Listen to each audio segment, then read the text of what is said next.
ચલો MSMT માં જેમ લાસ્ટ લેક્ચરમાં મેં કીધું હતું બાયો પોટેન્શિયલ ઇલેક્ટ્રોડ તમે ભણ્યા, સોરી ઇટ મીન્સ કે source of bio potential signal. હવે એ સિગ્નલ ઉપરથી આપણે અમુક ટર્મ્સ ભણવાના છે કે જે કઈ રીતે જનરેટ થાય છે એ ભણવાનું છે. તો આપણા જોડે આજે ટોટલ 3 ટોપિક છે. Electrode theory. આ ઇલેક્ટ્રોડ થિયરી તમને 2 માર્કમાં પણ પૂછી શકે અને 1 માર્કમાં પણ પૂછી શકે, ડેફિનેશન તરીકે પણ પૂછી શકાય અને આખું ડિટેલમાં પણ આવી શકે. બીજું છે ઇલેક્ટ્રોલાઇટ ઇન્ટરફેસ અને થર્ડ પોઈન્ટ છે that is called half cell potential. આ 3 ટોપિક આપણે આજે ડિટેલમાં ભણવાના છે. ઇલેક્ટ્રોડ થિયરી, ઇલેક્ટ્રોલાઇટ ઇન્ટરફેસ અને હાફ સેલ પોટેન્શિયલ. જો ઇલેક્ટ્રોડ થિયરી આવડશે તો જ ઇલેક્ટ્રોલાઇટ ઇન્ટરફેસ આવડશે અને તો જ પછી હાફ સેલ પોટેન્શિયલ આવડશે. 3 એકબીજાના સિક્વન્સમાં છે કે જો એક વસ્તુ ખબર નહીં પડે તો બીજું ઓટોમેટિક ખબર પડશે નહીં. ઓકે, તો આપણે પહેલો જ પોઈન્ટ સ્ટાર્ટ કરીએ that is called electrode theory. હવે શું કહે છે ઇલેક્ટ્રોડ થિયરી? તો કે કોઈ પણ વસ્તુમાં જ્યારે નેગેટિવલી, સમજો કે આ આપણું કેથોડ છે અને આ આપણું એનોડ છે, તો કેથોડમાં શું રહેલા છે? ઇલેક્ટ્રોન્સ રહેલા છે જે હંમેશા નેગેટિવલી ચાર્જ ઇલેક્ટ્રોન હશે. આ નેગેટિવલી ચાર્જ ઇલેક્ટ્રોન હંમેશા એનોડ તરફ એટ્રેક્ટ થવાનો ટ્રાય કરશે. એટલે negatively charge electron always attract towards positively charge electron. Okay, તો electrode theory same as it is આ જ પ્રિન્સિપલ ઉપર વર્ક કરે છે, પણ જ્યારે આપણે એને બાયોલોજિકલ સિગ્નલની લેંગ્વેજમાં લખવું હોય તો ઇટ્સ ફંક્શન ટુ ટ્રાન્સફર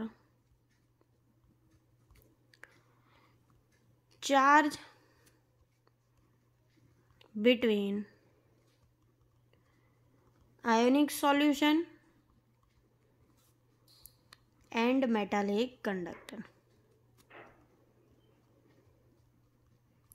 આનો મતલબ શું છે કે ચાર્જ પાર્ટિકલ્સ થાય છે કઈ રીતે? આયોનિક સોલ્યુશન અને મેટાલિક કંડક્ટર વચ્ચે. તો કે મેટાલિક કંડક્ટર કોના તરીકે વર્ક કરે છે? એનોડ તરીકે, અને આયોનિક સોલ્યુશન કરે છે કેથોડ તરીકે. એટલે always negatively charge electron attract towards a positively charge electron. Okay, it means positively anode તરફ. તો કે આ પોઈન્ટની અંદર કે જ્યારે પણ બાયોલોજિકલ સિગ્નલ હશે, બોડીમાં રહેલા કેલ્શિયમ, પોટેશિયમ, મેગ્નેશિયમ, આ બધા જેટલા પણ રહેલા છે એ બધા એટ્રેક્ટ ક્યાં થવાનો ટ્રાય કરશે? એનોડ તરફ એટ્રેક્ટ થશે. તો એટલા માટે કહેવાય આ ઇલેક્ટ્રોડ થિયરીના ઉપર આપણે આના ઉપર બાયોલોજિકલ સોલ્યુશન એટ્રેક્ટ કરીએ તો બાયોલોજિકલ સોલ્યુશન શું કહેવા માગે છે? એક સિમ્પલ એક જ લાઇનની અંદર ઇલેક્ટ્રોડ થિયરી શું કહે છે? તો કે જ્યારે હંમેશા નેગેટિવલી ચાર્જ ઇલેક્ટ્રોન હશે એ હંમેશા અટ્રેક્ટ ક્યાં થવાનો ટ્રાય કરશે? પોઝિટિવલી એનોડ તરફ. એટલે negatively charge electron attract toward the positively anode.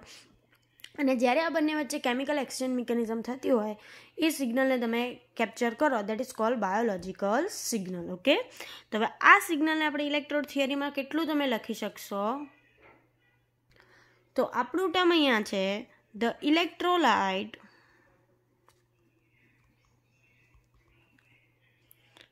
Electrolyte in biological solution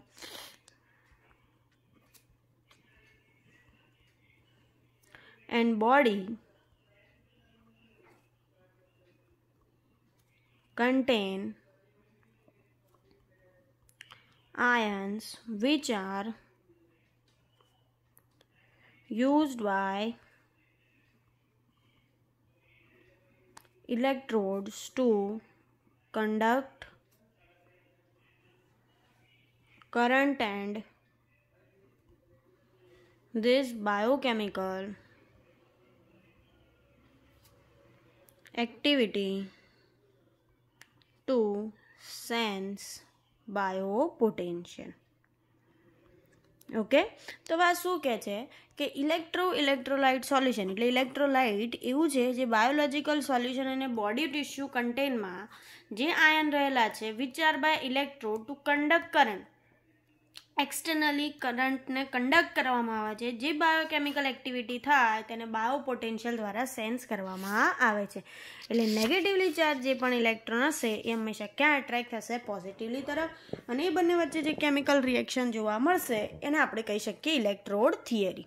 તો સિમ્પલ આપણા બાયોલોજિકલ ટર્મ્સમાં શું કીધું છે તો કે ઇલેક્ટ્રોડને બહારથી શું કરવામાં આવે છે, કરંટ આપવામાં આવે છે. જેવો બોડીમાં અંદર કરંટ આપશો એટલે નેગેટિવલી ઇલેક્ટ્રોન પોઝિટિવ તરફ એટ્રેક્ટ થશે અને એ એટ્રેક્શન ઉપર જે પણ બાયોપોટેન્શિયલ ચેન્જીસ જોવા મળે બાયોકેમિકલમાં એ વસ્તુને આપણે ડિફાઇન કરો, that is called biochemical activity. જે સેન્સ કરો એને કહેવામાં આવે બાયોપોટેન્શિયલ. ઓકે, તો આ હતી આપણી ઇલેક્ટ્રોડ થિયરી. સિમ્પલ એક જ લાઇનમાં કેવું હોય તો શું કહેવાય, કેથોડ હંમેશા નેગેટિવ તરફ એટ્રેક્ટ થશે. જે બોડીની અંદર કન્ડક્ટ થાય તેને બાયોપોટેન્શિયલ સિગ્નલ કહે છે. એ બાયોપોટેન્શિયલ સિગ્નલ લખવું હોય તો આ જે લખ્યું એ આપણે બેઝિક ફોર્મમાં લખી શકાય. ઓકે, આના ઉપરથી આપણે ભણીએ ઇલેક્ટ્રોલાઇટ ઇન્ટરફેસ. તો શું કહે છે ઇલેક્ટ્રોલાઇટ ઇન્ટરફેસ? Electrolyte interface. હવે ઇલેક્ટ્રોલાઇટ ઇન્ટરફેસ ભણવા માટે અહીંયા આગળ હું એક ફિગરના ડિનોટેડમાં તમને સમજાવું છું કે ઇલેક્ટ્રોલાઇટ ઇન્ટરફેસ શું કહેવા માંગે છે. આ ફિગર પ્રમાણે અહીંયા આગળ રહેલા છે ઇલેક્ટ્રોડ અને અહીંયા રાખવામાં આવશે ઇલેક્ટ્રોલાઇટ સોલ્યુશન. ઓકે, અને કરંટ હંમેશા ઇલેક્ટ્રોડમાંથી ક્યાં પસાર થાય? ઇલેક્ટ્રોલાઇટ સોલ્યુશન તરફ, જેને આપણે આઈ તરીકે ડિનોટેડ કરીશું. હવે આપણા બોડીમાં જેમ કે આપણે કેથોડ અને એનોડ કીધું તેવી રીતે બોડીની અંદર કેટાયન્સ અને એનાયન્સ રહેલા હોય. જ્યાં આગળ સી કે એટલે કેટાયન્સ અને એ કે એટલે એનાયન્સ. ઓકે, તો બોડીની અંદર કેટાયન્સ અને એનાયન્સ બે વસ્તુ રહેલી છે. તો આપણે અહીંયા આગળ હું અલગ અલગ પેનથી તમને ડિનોટેડ કરું. કેટાયન્સ કોને કહેવાય ને એનાયન્સ કોને કહેવાય. ઓકે, અહીંયા કીધું C+, આ બધા જ પોઈન્ટને મેં C+ તરીકે ડિનોટેડ કર્યા. બરાબર, જેટલા પણ C છે એ બધાને મેં C તરીકે ડિનોટેડ કરું છું, મીન્સ કે બ્લેક પેનથી ડિનોટેડ કરું છું. થઈ ગયા આપણા ટર્મ C+ જ છે બધા ટર્મ. હવે આ બધા ટર્મ ક્યાં અટ્રેક્ટ થાય છે? કરંટની ડાયરેક્શનમાં ફ્લો થઈ રહ્યા છે. બરાબર, હવે અહીંયા આગળથી એ જ વસ્તુ આપણે એનાયન્સ જોઉં છું, A- કહું છું. ઓકે, તો એનાયન્સ ક્યાં અટ્રેક્ટ થાય છે? ઓપોઝિટ ડાયરેક્શનની અંદર થાય છે. અને એ જ વસ્તુ આપણા ઇલેક્ટ્રોન્સ છે. ઇલેક્ટ્રોન હંમેશા નેગેટિવલી ચાર્જ હોય તો એ ઓપોઝિટ ડાયરેક્શનમાં મૂવમેન્ટ કરી રહ્યા છે.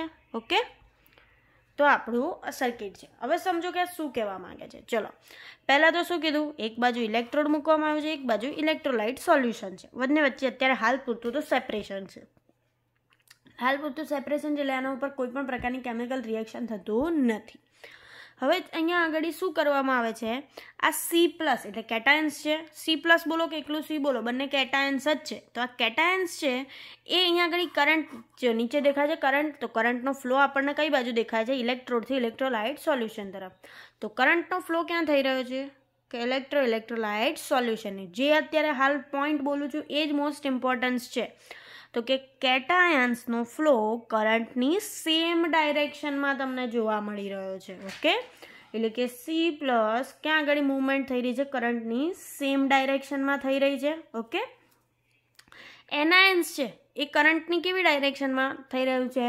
ઓપોઝિટ ડાયરેક્શનમાં મૂવમેન્ટ થઈ રહ્યું છે. ઓકે, અને એ જ વસ્તુ ઇલેક્ટ્રોન એ પણ ક્યાં થઈ રહ્યું છે? કરંટની ઓપોઝિટ ડાયરેક્શનમાં. તો શું કહી શકાય? In electrolyte solution, cations move same direction towards the current. Anions, second point. Okay, electrolyte solution, anions is moving opposite direction towards the current. Third વસ્તુ તો કે electrons moving opposite direction to the current in the electrode. Okay, એટલે કે આ point શેમાં છે? ઇલેક્ટ્રોડની અંદર. આ પોઈન્ટ શેમાં રહેલો છે? ઇલેક્ટ્રોલાઇટની અંદર. એટલે કે એક ઓપોઝિટ ડાયરેક્શનમાં મૂવમેન્ટ કરી રહ્યું છે, એક કેવું છે? સેમ ડાયરેક્શનની અંદર. તો અહીંયા આગળ આપણે ટેબલ બનાવીએ તો આપણા ટેબલ પ્રમાણે ત્રણ વસ્તુ છે. એક ઇલેક્ટ્રોન્સ છે, કેટાયન્સ છે અને એક એનાયન્સ છે. તો અહીંયા આગળ શું લખાઈ શકાય? ઇલેક્ટ્રોન્સ. તો ઇલેક્ટ્રોન્સ કેવો છે? કરંટની ઓપોઝિટ. તો અહીંયા શું લખી શકાય? Opposite towards current. એટલે કરંટની ઓપોઝિટ ડાયરેક્શનમાં મૂવમેન્ટ કરી રહ્યું છે. હવે C+ એટલે કેટાયન્સ. તો કેટાયન્સ શું છે? Same moving to the electrolyte solution. Electrolyte solution એટલે કે કરંટની ડાયરેક્શનમાં. ઓકે, અને થર્ડ પોઈન્ટ છે એનાયન્સ. તો એનાયન્સ તો કેવું છે, જો અહીંયા કરંટથી ઓપોઝિટ ડાયરેક્શનમાં મૂવમેન્ટ થાય છે. તો સેમ વસ્તુ opposite towards current direction in electrolyte. એટલે કે આ આપણા પોઈન્ટ મોસ્ટ ઇમ્પોર્ટન્ટ 3 પોઈન્ટ કે આપણે આ 3 પોઈન્ટ ઉપરથી સમજાઈ શકાય છે. ઇલેક્ટ્રોલાઇટ સોલ્યુશનમાં મેઇન આ ફિગર છે. આપણી ફિગર સમજશો તો જ સમજ પડશે. આ જ્યારે તમે બીજી બુકમાં જોશો, અમુક બુકની અંદર છે, અમુક બુકમાં નથી. અમુક બુકમાં છે ને અમુક બુકમાં નથી. એના પરથી યાદ આવ્યું કે મને ઘણા બધાએ એવું કીધું છે કે અમને reference book in the sense કે મારે કયા સબ્જેક્ટની કઈ બુક લાવવાની અમને કહો. તો મેં MSMT માટે તમને રમાકાંત ગાયકવાડ MSMT માટે આપણે ક્રોમવેલ કીધી છે. તો ક્રોમવેલની અંદર દરેકે દરેક પોર્શન કવર થતો નથી. જો તમારે બુક લાવી હોય તો લાવજો, અધરવાઇઝ તમને હું આમ જે ભણાવું છું એના સાથે મટીરિયલ આપવાની જ છું. તો તમે એના સાથે નહીં લાવો બુક તો પણ ચાલશે.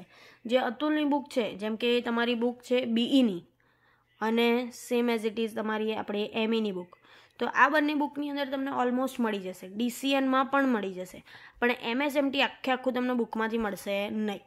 MEમાં લાસ્ટ જે ચેપ્ટર છે એ પણ તમને બુકમાંથી નહીં મળે. આખો ફૂલ સિલેબસ તમને મળશે તો ખાલી 2 જ બુકમાંથી, BE અને DCNમાંથી. ME અને MSMTની અંદર તમને ફૂલ સિલેબસ નહીં મળે. સો તમારે લાવવા હોય તો લાવો. અને આ બુક એવી છે MSMTની બુક કે જે તમારે અત્યારે યુઝ થાય પછી નેક્સ્ટ સેમિસ્ટરમાં યુઝ થવાની નથી. આ ચારેમાંથી એક પણ બુક નથી યુઝ થવાની. ME તમારે મે બી ડિગ્રીની અંદર યુઝ થઈ શકે, પણ બીજી કોઈ પણ બુક તમારે આગળ નથી યુઝ થવાની. તો બીકોઝ તમારે ના લાવી હોય તો ના લાવતા. હું તમને જે ભણાવું છું એના જોડે મટીરિયલ મોકલવાની જ છું. ઓકે, ચલો. તો હવે આપણો પોઈન્ટ હતો ઇલેક્ટ્રોલાઇટ સોલ્યુશન. તો ઇલેક્ટ્રોલાઇટ ઇન્ટરફેસ શું કહેવા માંગે છે? કેટાયન્સ કરંટની સેમ ડાયરેક્શનમાં ફ્લો થાય છે, એનાયન્સ કરંટની ઓપોઝિટ ડાયરેક્શનમાં ફ્લો થાય છે, અને ઇલેક્ટ્રોન્સ કરંટની ઓપોઝિટ ડાયરેક્શનમાં ફ્લો થાય. તો હવે આ વસ્તુ આપણે સમજાવી હોય તો આ વસ્તુ સમજાવવા માટે આપણા જોડે એક ઇક્વેશન છે. તો ઇક્વેશન શું કહે છે આપણા જોડે? એટલે C એટલે કેટાયન્સ ઉપર કેમિકલ રિએક્શન કરો તો તમને શું મળશે? CN+. જ્યારે એનું તમે ઓપોઝિટ રિએક્શન કરશો તો અહીંયા આગળ Ne- જોવા મળશે.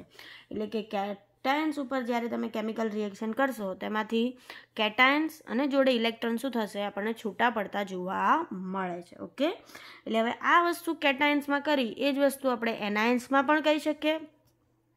કેટાયન્સને N તરીકે ડિનોટેડ કર્યું છે અને એનાયન્સને M તરીકે. બાકી N અને Mનો કોઈ લખો ના લખો કોઈ ફેર પડતો નથી. ઓકે, આ કેટાયન્સમાં N તરીકે દર્શાવ્યું છે, એનાયન્સને M તરીકે દર્શાવ્યું છે. ચલો હવે એનાયન્સ ઉપર કરો તો એનોડમાંથી એનાયન્સ અને એના જોડે ઇલેક્ટ્રોન્સ 2 વસ્તુ આપણને શું મળશે? છૂટી પડતી જોવા મળશે. અને જ્યારે બંનેને કમ્બાઈન કરો તો આપણને શું મળી જાય છે? એનાયન્સ જોવા મળે છે. ઓકે, હવે આમાં શું કહેવામાં આવે? જેમ કે આ તમને મેં કીધું કેટાયન્સને N તરીકે, એનાયન્સને M તરીકે. તો હવે જ્યારે આને ડિનોટેડ કરી શું લખવું આવવું પડે? તો N is the valence of C. એટલે કે કેટાયન્સ તમે જ્યારે આપણે કેમિકલની અંદર જ્યારે આવે ત્યારે કેટાયન્સ સમજાવવું હોય તેને N તરીકે દર્શાવવામાં આવે છે, બરાબર. અને M is the valence of A. એટલે જ્યારે એનોડની વાત કરે તો M તરીકે દર્શાવવામાં આવે, કેટાયન્સની વાત કરીએ તો એને N તરીકે દર્શાવવામાં આવે છે, બરાબર.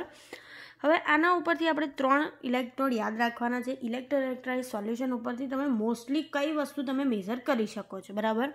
તો આ તમને એવું કહી શકાય તમારા શું કહેવાય જે MCQ ટેસ્ટ આવે છે, અધરવાઇઝ તમારા મિડ સેમની અંદર પૂછે છે, એવા પોઈન્ટ્સની અંદર પૂછી શકે.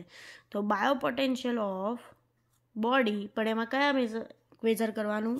એમ્પ્લિટ્યૂડ અને ફ્રીક્વન્સી. આપણે આટલું જ મેઝર કરવાનું છે. તો હવે બોડીના સિગ્નલ કયા કયા લઈશું?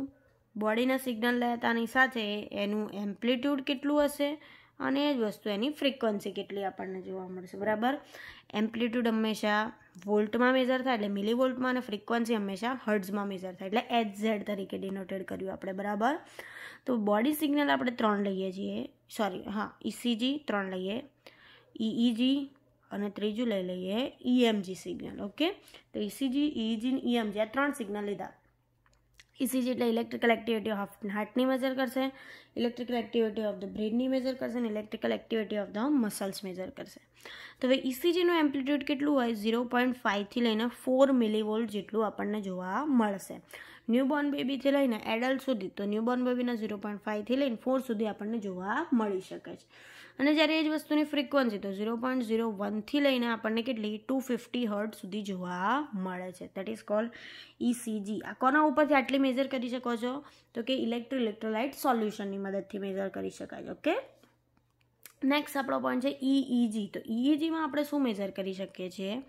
તો 0.001થી લઈને 0.1 મિલીવોલ્ટ સુધીની આપણે ફ્રિકવન્સી મેજર કરી શકીએ.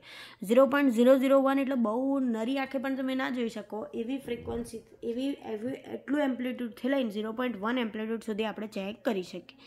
જ્યારે ફ્રિકવન્સી હંમેશા શેમાં મેજર થાય છે? અહીંયા આગળ DCમાં ક્યાં સુધી? 150 DC કરંટ સુધી તમે મેજર કરી શકો છો EEGની અંદર.